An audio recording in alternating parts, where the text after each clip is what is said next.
24. pasartea. Urreratu zitzaion ikusteko zer zen, dakusgatibu eta bihotza.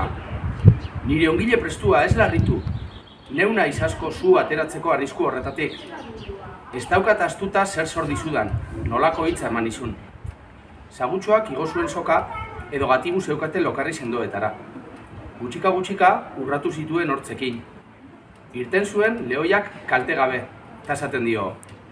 Zorioneko ordua, zeinetan entzun nituen zure eskariak, eta lagan izun joaten gaitzik egin gabe. Zein prestu eta hitz honekoa zaren txikia izan da ere. Ipuin honek esan nahi du, txikitxoen behar izatera, etorri daitezkela gizonik handienak, eta gaitzik egin ezin dezaketen askok, on egin dezaketela.